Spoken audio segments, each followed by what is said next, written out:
Indonesian rescuers have recovered debris believed to be from the missing submarine lost in the Bali Sea. An Indonesian submarine has disappeared off the north coast of Bali. The Navy has asked for help from Australia and Singapore as it searches for the vessel and the 53 crew members on board.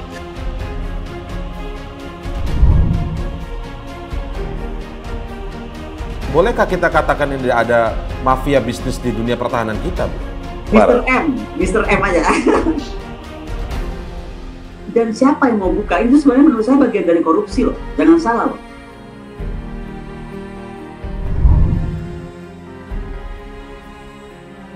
Saya minta BPK turun ke MRO dulu. Bahwa di MRO inilah kuncinya. Makin usianya makin meningkat, maka makin ketat harusnya audit MRO dilakukan.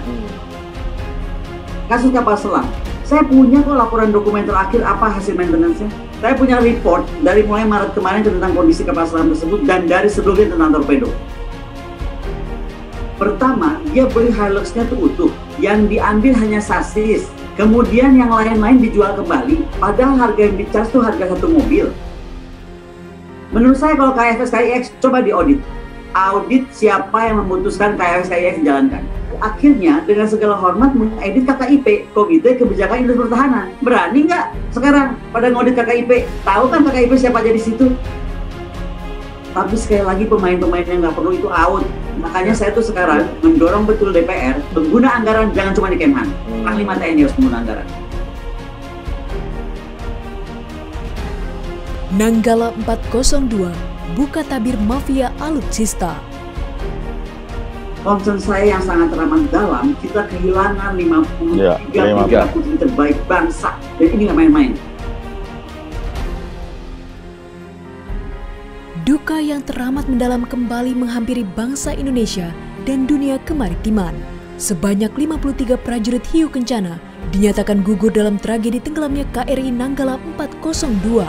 Kapal selam tersebut tenggelam ketika menggelar latihan di perairan Bali pada Rabu 21 April lalu. Rupanya peristiwa tersebut menuntun terbukanya tabir mengenai adanya mafia dalam pengadaan alat utama sistem pertahanan atau alutsista. Pengamat militer KONI Rahakundini Bakri mengungkapkan ada sosok yang berpengaruh dalam pengadaan sistem persenjataan prajurit. Hal tersebut makin memperburuk persoalan alutsista TNI. Meski tidak menyebutkan secara detail, KONI sempat menyebut inisial M sebagai salah seorang mafia yang dimaksud dalam diskusi daring beberapa waktu lalu. Dirinya membeberkan menemukan sengkarut alutsista TNI, salah satunya terkait proyek kendaraan taktis atau Rantis Maung yang digagas Kementerian Pertahanan atau Kemhan. Itu sebenarnya menurut saya bagian dari korupsi loh, jangan salah loh. Pertama, dia beli Hilux-nya tuh utuh, yang diambil hanya sasis. Kemudian yang lain-lain dijual kembali, padahal harga yang di-charge itu harga satu mobil. Dan itu yang saya pernah lihat tuh 200 mobil yang kelihatan. Saya yakin kalau jalan-jalan dengan rombongan DPR nggak akan kelihatan itu. Saya tuh bisa menemukan hal-hal yang orang nggak tahu, karena saya tuh orangnya tuh, kalau orang Sunda bilang tuh jarambah gitu. Bukan hanya itu, KONI juga menyinggung kerjasama mengenai pembuatan jet tempur Indonesia-Korea bertajuk Korean Fighter Experiment atau KFX dan Indonesia Fighter Experiment atau IFX. Kerjasama tersebut berpotensi menemui jalan buntu sebab Menteri Pertahanan Prabowo Subianto memutuskan untuk tidak melanjutkan proyek tersebut. Menurut KONI, kalaupun akan dilanjutkan, potensi kerugian yang dialami Indonesia akan jauh lebih besar. Karena itulah, KONI menantang BPK atau Badan Pemeriksa Keuangan untuk mengaudit proyek KFX-IFX untuk mengetahui siapa yang memutuskan proyek tersebut dijalankan, termasuk mengaudit Komite Kebijakan Industri Pertahanan atau KKIP. Berani nggak sekarang pada ngaudit KKIP? Tahu kan KKIP siapa aja di situ? Kalau kita betul-betul mau ngomongin pertahanan yang betul-betul murni, harusnya mudah. Tapi sekali lagi pemain-pemain yang nggak perlu itu out. Makanya saya tuh sekarang mendorong betul DPR, pengguna anggaran jangan cuma di Kemhan. Panglima TNI harus pengguna anggaran. Dalam pengembangan proyek tersebut, Indonesia sudah punya komitmen senilai 2 miliar dolar Amerika Serikat. Namun, karena kerjasama yang menemui jalan buntu ini, membuat Indonesia berpotensi terkena denda sebesar 450 juta dolar Amerika Serikat. Sedangkan dengan 2 miliar dolar atau tersisa katakanlah kita sudah bayar 250 juta dolar, kemudian ada potensi denda 450 juta dolar, maka totalnya 700 juta dolar.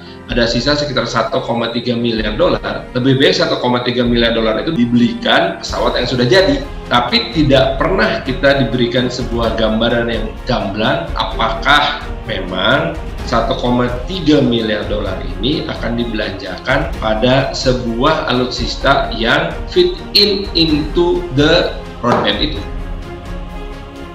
Koni juga turut mempertanyakan Menteri Pertahanan Prabowo Subianto yang berniat melakukan modernisasi alutsista hanya dalam waktu 2 pekan.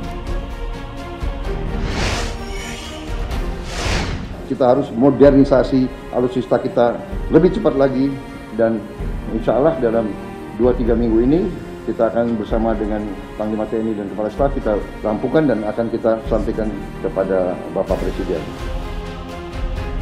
Ia mengibaratkan membeli alutsista tidak semudah berbelanja di pusat perbelanjaan atau mall. Pengamat militer tersebut juga mengatakan bahwa yang dibutuhkan ialah roadmaps atau peta jalan. Ini akan menentukan apa yang mau dibelanjakan dan mau dipakai untuk apa, termasuk bagaimana komponen pendukungnya.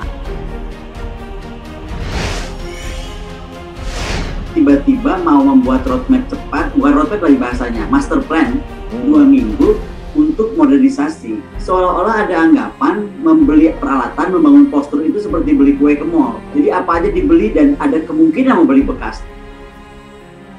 Anggota Komisi 1 DPR RI, Muhammad Farhan, juga turut menyampaikan pendapatnya mengenai modernisasi kapal selam yang ingin dilakukan oleh Menhan Prabowo. Belajar dari pengalaman Nanggala 402 sebelum dilakukan pembelian kapal selam, sebaiknya Prabowo memperhatikan sistem keamanan dari kapal selam itu sendiri.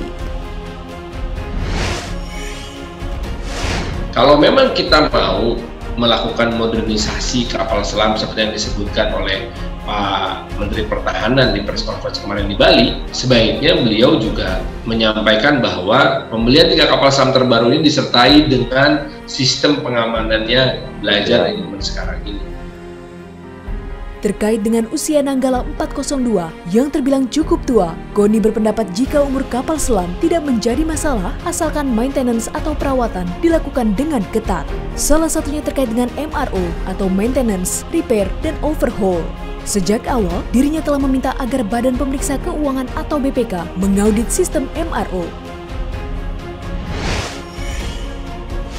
Terkait MRO, saya sepakat betul bahwa di MRO inilah kuncinya. Jadi gini loh, makin usianya makin meningkat, maka makin ketat harusnya audit MRO dilakukan. Maintenance, repair, dan overhaul. Senada dengan Koni, mantan Kabais TNI Soleman B. Ponto juga menyampaikan walaupun kapal berusia tua, namun jika maintenance-nya dilakukan dengan baik, kapal selam akan tetap bagus. Untuk itu, sistem MRO terakhir kapal Nanggala 402 harus diaudit. Di dalam kurun waktu 10 tahun ini, untuk menunggu overhaul selanjutnya, kita harus lihat bagaimana maintenance-nya di antara itu. Bagaimana penggantian critical spare part itu. Apakah diganti atau tidak, kualitasnya bagaimana. Nah, itu harus kita lihat. Jadi harus diaudit lah, dilihat bagaimana maintenance terakhir itu. Sejak dulu, pengadaan alutsista memang rawan akan korupsi. Salah satu contohnya ialah korupsi anggaran pembelian alutsista tahun 2010 hingga 2014 sebesar 12 juta dolar Amerika Serikat yang dilakukan oleh Brigjen TNI Teddy Hernayadi. Atas perbuatan kejinya itu, Teddy dijatuhi hukuman penjara seumur hidup. Dengan putusan seumur hidup, ini adalah satu hukuman yang sangat setimpal dengan terdakwa. Penyalahgunaan anggaran, dan anggaran itu adalah untuk kepentingan pembelian alutsista. Pembelian alutsista sendiri sebenarnya ditujukan untuk melakukan modernisasi persenjataan. Jika praktik korupsi semacam itu terus dibiarkan terjadi, pemerintah tidak akan mencapai tujuan modernisasi yang sesungguhnya jika pengadaan alutsista belum bersih dari korupsi.